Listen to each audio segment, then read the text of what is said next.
साथियों, यदि आप रिसर्च करते हैं, रिसर्च राइटिंग, रिसर्च पेपर लिखते हैं, आर्टिकल लिखते हैं, और अगर आप पीएचडी कर रहे हैं या फिर एकेडमिक्स में हैं यूनिवर्सिटी लेवल पे, कॉलेज लेवल पे, तो आपने देखा होगा कि यूजीसी पुश कर रहा है पिछले 4-5 साल से कि हम लोग यूजीसी केयर लिस्ट में पेपर पब्लिश कराएं।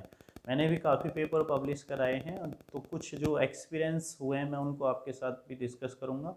और शायद आपने भी वो फेस करे होंगे कि केयर लिस्ट के नाम पे जो पिछले 5 साल से लोगों को फोर्स किया गया था कि जो पीएचडी कर रहे हैं वो केयर लिस्ट में पेपर पब्लिश कराएं, स्पेशली आर्ट और ह्यूमैनिटीज़ के जो सब्जेक्ट होते हैं वहाँ तो आपको कई बार बोल दिया जाता है, मतलब जैसे आप जॉब के लिए इंटरव्यू में जाते हैं तो बोल देते हैं कि आपका केयर लिस्ट में पेपर नहीं है, आपने केयर लिस्ट में पेपर ही नहीं पब्लिश करा है। तो क्या केयर लिस्ट के नाम पे एक धांधली चल रही है, फ्रॉड चल रहा है? लगता तो ऐसा ही है देख के, क्योंकि बाकी जर्नल्स की वैल्यू को कम कर दिया जाता है।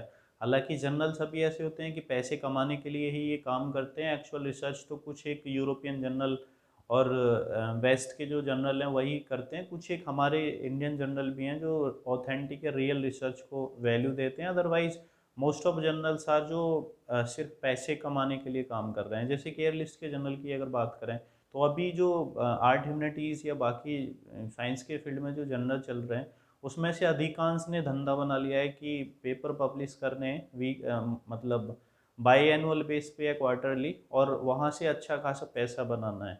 मतलब इतना हो रहा है कि 10-10, 15-15 हज़ार रुपये लोग ले रहे हैं कि पेपर पब्लिश कराना है। तो जो रिसर्च स्कॉलर होते हैं, स्पेशली जो पीएचडी कर रहे हैं, ठीक है, उन लोगों को मजबूरी में वहाँ पैसा दे के पेपर पब्लिश कराना होता है। और मैं एक इंसिडेंट आपके साथ शेयर करता हूँ कि सरकार इसको कैसे सपोर्ट करती है। एक जर्नल था जो काफ़ी पैसे मांग रहा था, फॉर एग्जाम्पल 10,000 रुपये मांगा उसने पेपर पब्लिश करने का। उसने वेबसाइट पे कुछ नहीं लिख रखा था कि हमारा कोई चार्ज या नहीं है, यूजीसी केयर लिस्ट का था।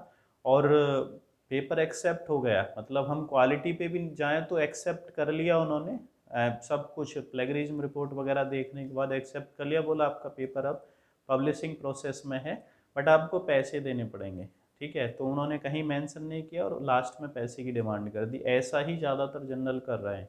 और जब हम कांटेक्ट करने की कोशिश करते हैं ना, जो यूजीसी केयर लिस्ट की नोडल एजेंसी है पुणे यूनिवर्सिटी, ठीक है, पुणे यूनिवर्सिटी को इनकी नोडल एजेंसी, मतलब एक बोलते हैं सर्वे सर्वा एजेंसी बना रखा है उस यूनिवर्सिटी को, वो इसको देखती है। जब उनसे कांटेक्ट करने की कोशिश की तो उनका रिप्लाई मेल आता है कि आप ऑफिशियल लेटर दो कि वो पैसे मांग रहे हैं।